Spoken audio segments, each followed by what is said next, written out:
I rise today to speak on my motion 367, which states that this House notes that the 2016 Personal Safety Survey recorded that only 1 in 10 women who had experienced a form of sexual assault by a male contacted the police to report the offending. B, the experiences of victims and survivors are not often considered when proposing reforms to Victoria's legal system.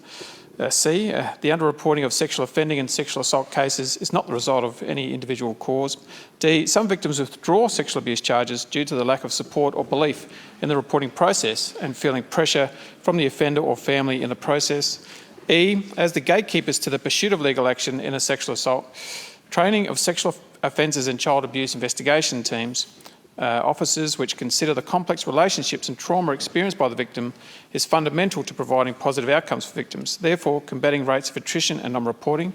And F, it is impossible to determine the responses to underreporting without the centralised recording of reasons for the withdrawal of sexual assault cases. 2, it also calls on the Andrews government to A, create a centralised and publicly available database of victims' experiences and complaints when pursuing sexual offending charges, and B, undertake authoritative investigation into the specific causes of low rates of reporting and high rates of attrition at each stage of the progress through the legal system and consequent reform recommendations. President, you don't know what you can't find, and that is the principle that underpins my motion in this House today. How can you change something or attempt to change something if you don't know the problems that warrant the change? In context, it is essential that we know the reasons why sexual assault cases are being withdrawn, not pursued and not prosecuted in order to address Victoria's low rates of reporting and high rates of attrition. As many of you know, I worked for a few years in Victoria Police and for some years in the Sexual Offences and Child Abuse Investigation Teams, otherwise known as SOCA. It's one of the reasons I joined Darren Hinch's Justice Party and the reason I stand here today fighting for victims and our kids.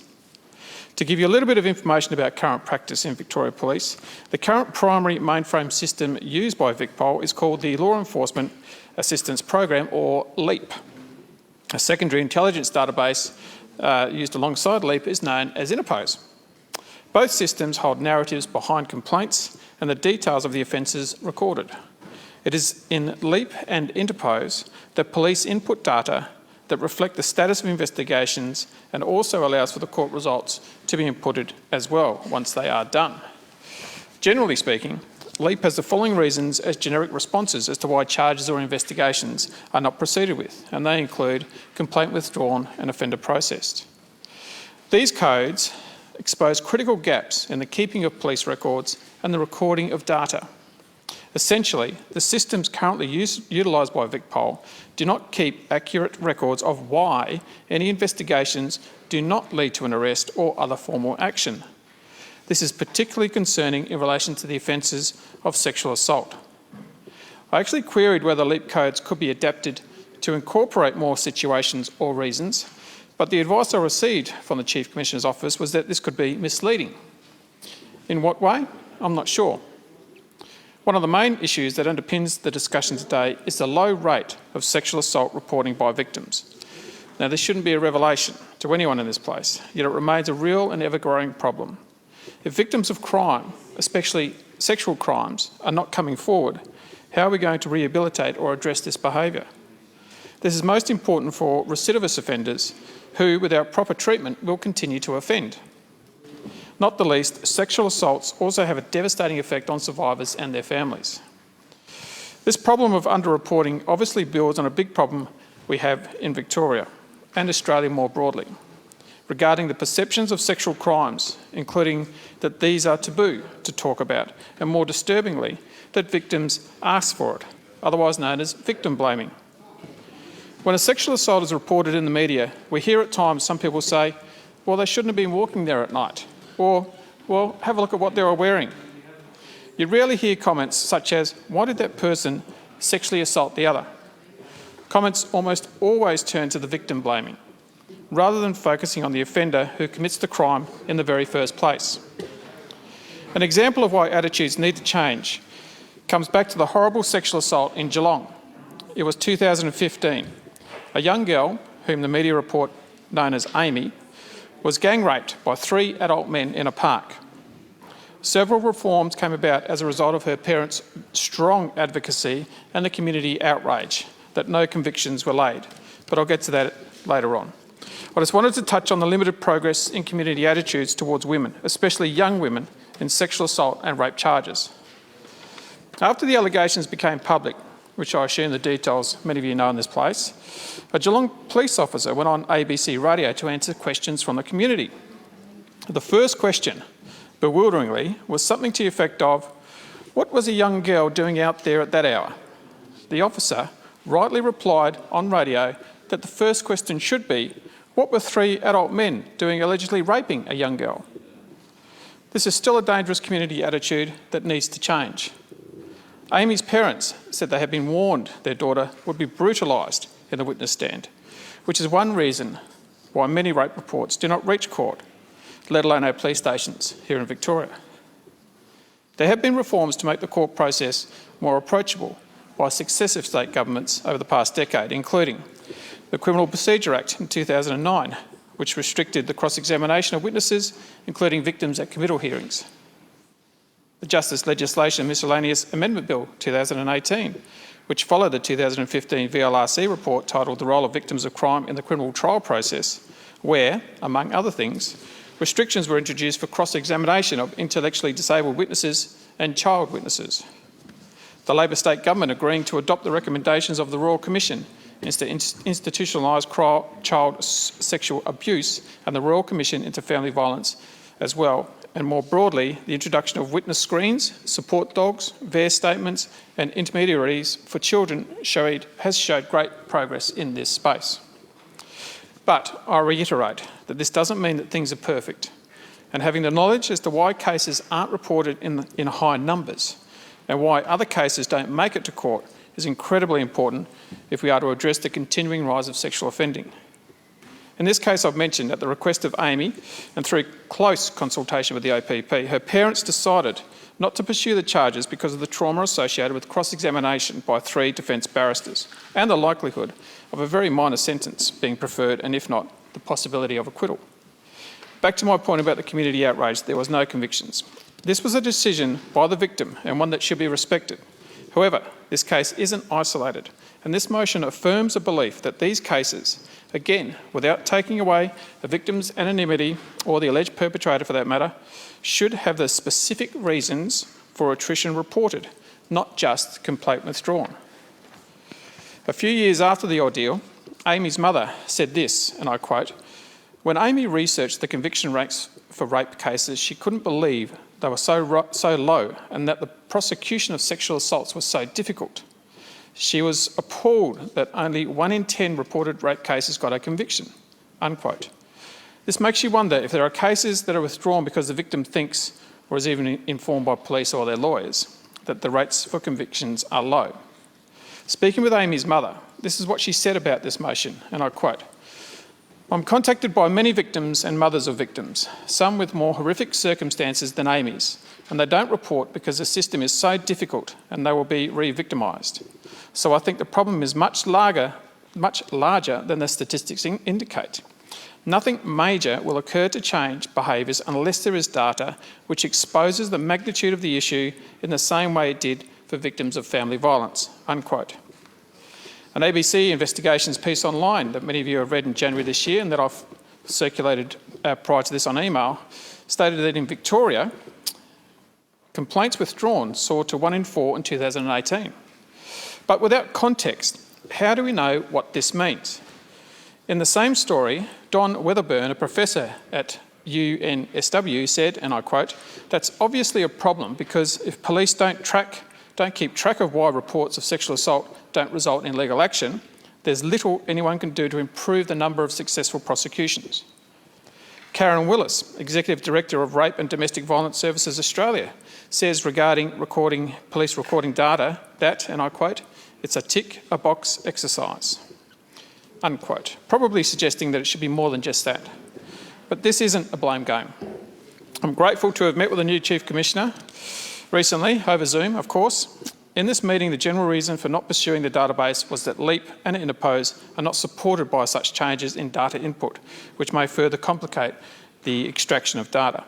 Now, whilst this might be the case, I think this is a reason to pursue changes to Victoria Police databases that are reported to the public in annual reports either by Victoria Police or by the Victorian Crime Statistics Agency. A problem we seem to be currently having in this space is perhaps the communication between our regular police on the beat, senior VicPol personnel who sign off on cases to pursue or ultimately not to pursue, and the Office of the Public Prosecutions. From my experience and the feedback I've had from stakeholders, it is that there is continuous decision-making between the two latter groups about which cases should or shouldn't make it to court as you'd expect, but it is not unusual for the informant not to be advised of these discussions. But there is frustration that the reasons are not public and therefore not scrutinised.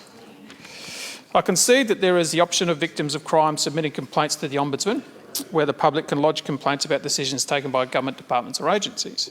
However, how does an ordinary person know if their case should or shouldn't have been tested at court? A problem I see is that when an investigation is not resolved at court, it's the end of the story, and there is no public knowledge or awareness of why these matters were ultimately not pursued or successful in prosecution. This data is simply not being collected. On this matter, I have to pay an enormous amount of respect and thanks to Patrick Tidmarsh, a criminologist and a subject matter expert in this field. Patrick is an industry expert on sexual offending and the investigation of sexual crimes, and his views were the catalyst for this motion before you today. Patrick says, and I quote, "Socket would probably authorise a significant percentage more of cases than they do if they didn't have to second guess what they thought the APP would do," unquote. This demonstrates that there are instances where senior uniform members probably don't send files to the APP because they think it'll be sent back, saying with the message, "Sorry, we can't pursue this," so the evidence therefore is never tested. The idea of a database to contextualise attrition has been called on or suggested since 2006 in New South Wales.